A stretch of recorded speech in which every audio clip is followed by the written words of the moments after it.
Tout le monde, bienvenue à la troisième partie du vidéo. Donc, si vous n'avez pas regardé la première partie et la deuxième, je vous suggère fortement de le faire avant de regarder la vidéo suivante.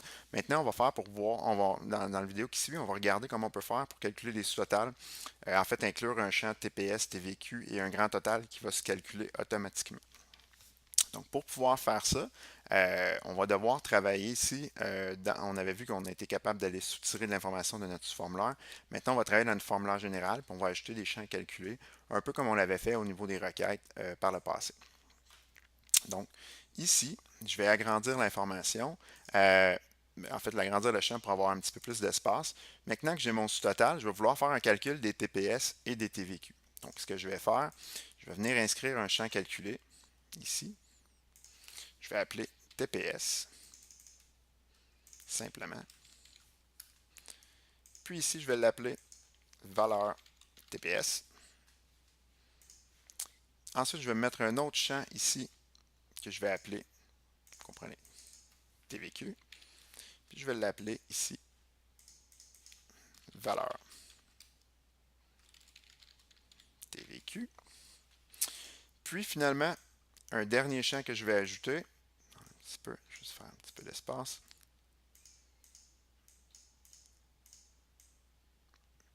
qui va être mon grand total. Donc le grand total qui va être le sous-total plus la TPS et la TVQ. Donc ici, je vais l'appeler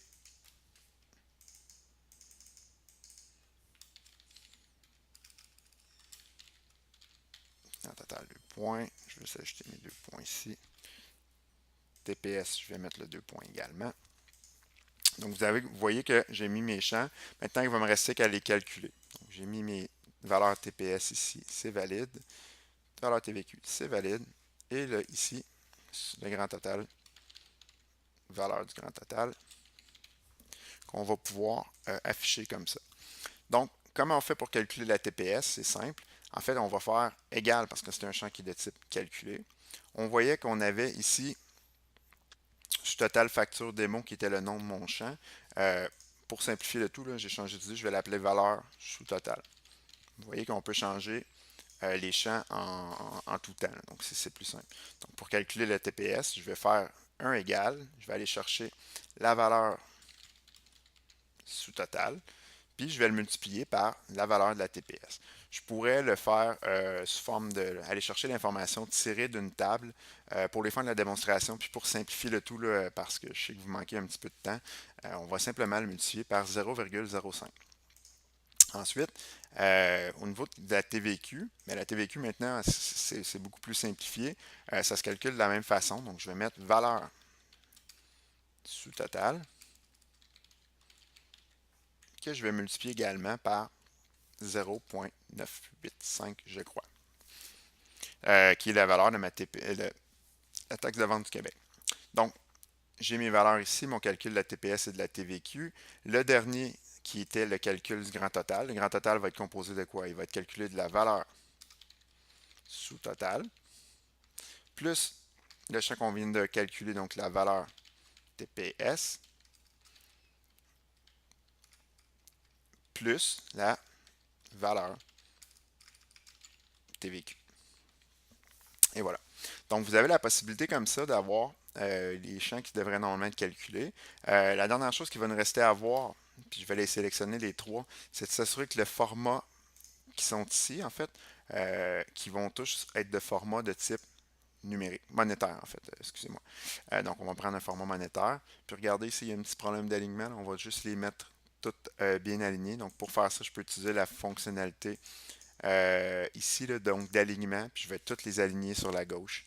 Donc à ce moment-là, je vais être sûr que c'est très très bien droit.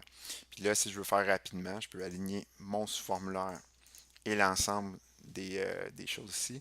Je vais faire encore là un alignement sur la gauche. Puis vous allez voir que pouf, toute mon information c'est bien placée comme ça. Je peux faire le même principe ici pour faire mon alignement vers la droite. Je vais le faire juste pour vous le montrer. Si je veux les avoir tous bien placés, je peux faire un alignement à gauche. Puis vous voyez que les valeurs se sont placées ou même si vous voulez, dépendamment de ce qu'on veut faire, si j'ai la ligne à droite, il va venir se placer automatiquement comme ça. Donc on voit que ça fait quand même un bel affichage. Je pourrais maintenant mettre ici, là, au niveau du format de mes champs, je pourrais le mettre aligné à droite.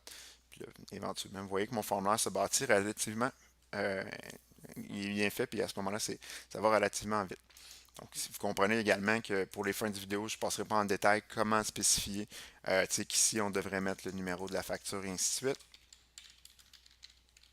Mais pour faire votre formulaire, vous pourrez le personnaliser comme on a vu en classe tout au long de la session. Donc, la première version, elle est prête. J'ai ma facture démo. Je vais passer en mode formulaire pour voir si mes calculs sont bons. Je l'essaie. Ah, vous voyez qu'ici, 15 75 sous. Oups, il y a un petit problème ici. Là. On voit que 15 de taxes sur 15 d'achat, c'est beaucoup.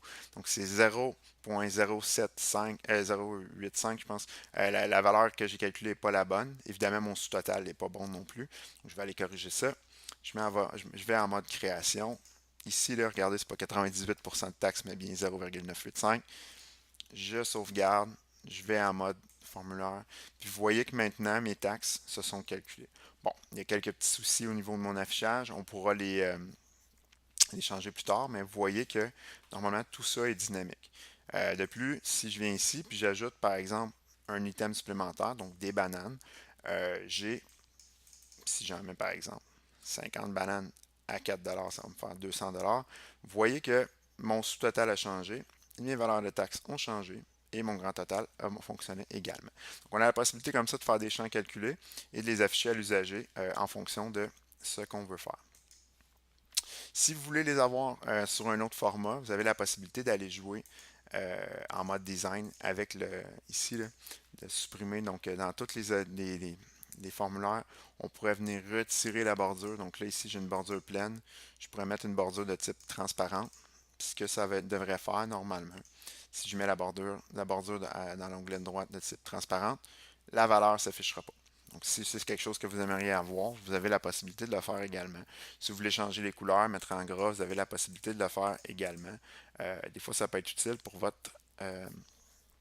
vos besoins visuels.